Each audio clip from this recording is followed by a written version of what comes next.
I told you that 95% of people will never achieve financial freedom, not because they don't earn enough money, but because nobody ever taught them how money actually works. Right now, millions of people are working harder than ever, earning more than their parents ever dreamed of. Yet, they're still living paycheck to paycheck, drowning in debt and wondering why they can never get ahead financially. Today, we're diving deep into Abhijit Golabkar's groundbreaking book, MoneyWorks, The Guide to Financial Literacy, a complete blueprint that reveals the money secrets the wealthy have been using for generations while the rest of us were kept in the dark. Here's the harsh reality. You were never taught how money really works. School taught you algebra and history, but nobody explained compound interest, inflation, or how to make your money work for you instead of you working for money. You've been playing the money game with half the rules missing. But here's the incredible news. It's not too late. The principles in this book have created more millionaires than any other financial strategies combined. And the best part? They're simple enough that anyone can understand and implement them, regardless of your current income or financial situation. Over the next 30 minutes, you'll discover the complete financial literacy system that can transform your relationship with money forever. You'll learn why most people stay poor despite earning good incomes, how to escape the paycheck to paycheck trap, and most importantly, how to build real wealth that creates financial freedom for life. By the end of this video, you'll have a clear roadmap to take control of your finances, eliminate financial stress, and start building the wealthy future you deserve. This isn't just about making more money.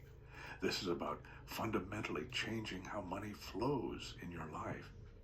So, if you're ready to stop being a financial victim and start being a financial victor, let's dive into the money secrets that will change your life forever.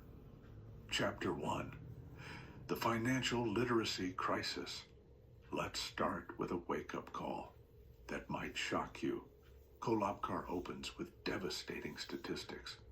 78% of people live paycheck to paycheck. 40% of Americans can't handle a $400 emergency.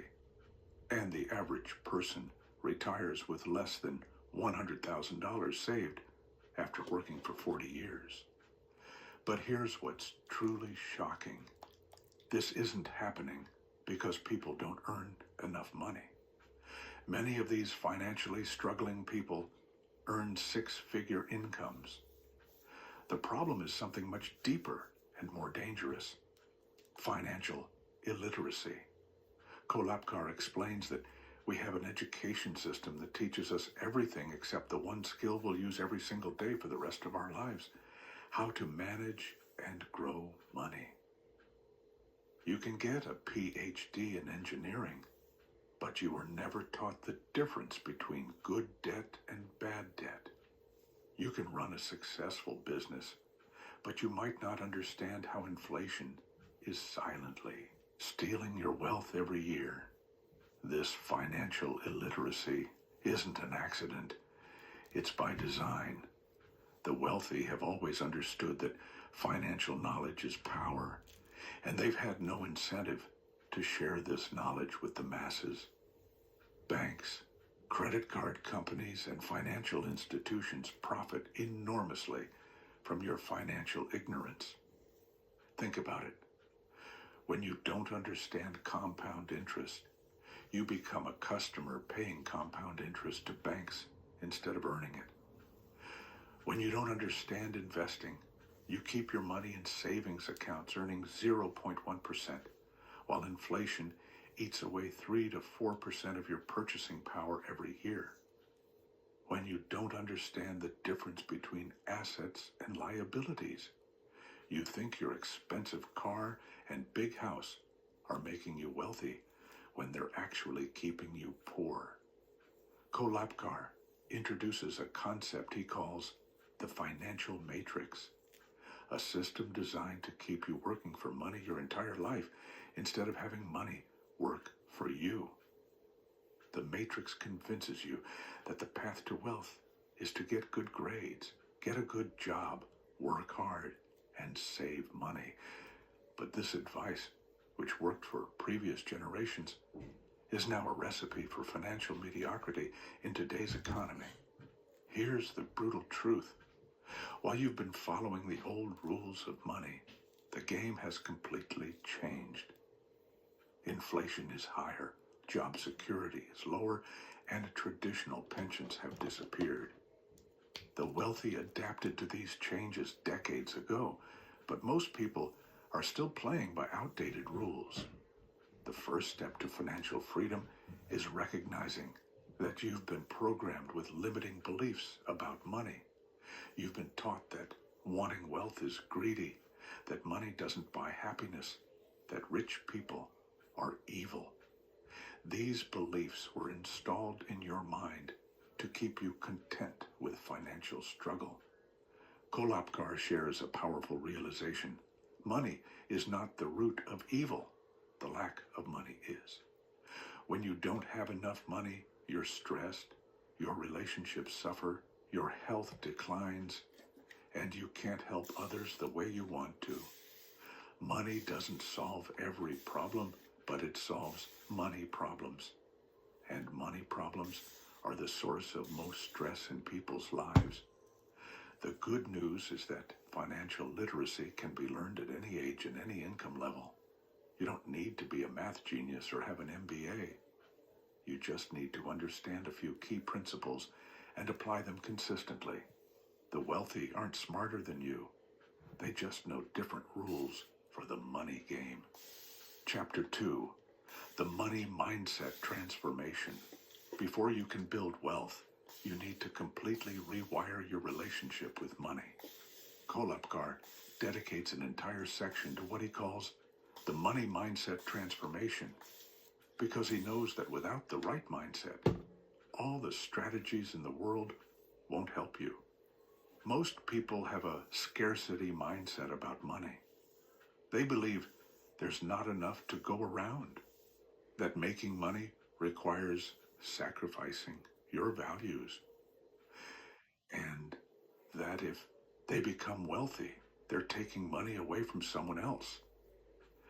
This mindset keeps you in financial survival mode, making decisions based on fear instead of opportunity. The wealthy operate from an abundance mindset. They understand that money is a tool, that wealth can be created, not just redistributed, and that becoming financially successful allows you to help more people and make a bigger impact. They see money as a game to be won, not a burden to be endured. Kolapkar introduces 5 critical mindset shifts that separate the financially successful from the financially struggling. Mindset shift number 1, from consumer to investor. Poor people see money as something to spend. Middle-class people see money as something to save. Wealthy people see money as something to invest. Every dollar you earn is either working for you or against you. When you spend money on liabilities, things that take money out of your pocket, your money works against you. When you invest money in assets, things that put money in your pocket, your money works for you. Mindset. Shift number 2, from linear income to exponential wealth. Most people think wealth comes from earning more money from their job. But jobs provide linear income. You work more hours, you make more money, but there's a ceiling to how much you can earn. Wealthy people focus on exponential wealth, investments that grow without requiring more of their time. They understand the power of compound growth.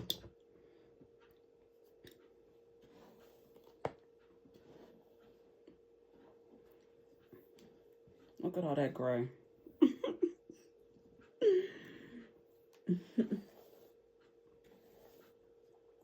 All right, so this is a silk press. I didn't trim it yet, but I do need a little cleanup on my ends.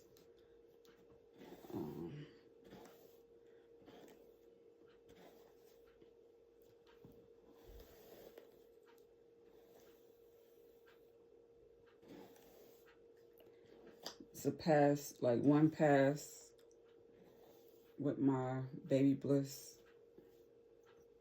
flat irons.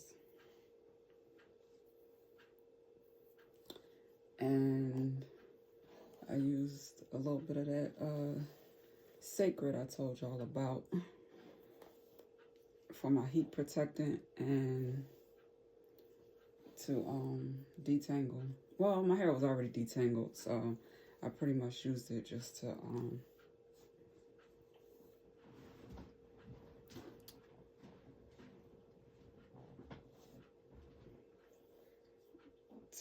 smooth it out.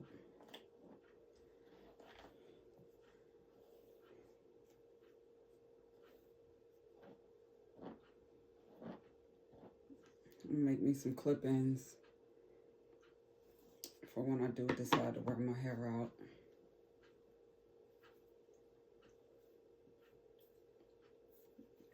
I need probably like 2 rows.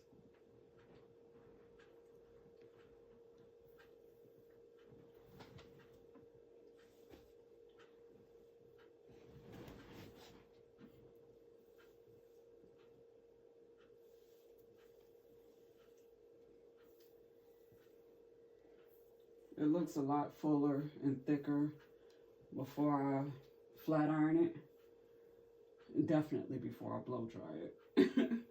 So I really just did the silk press just so I could trim it.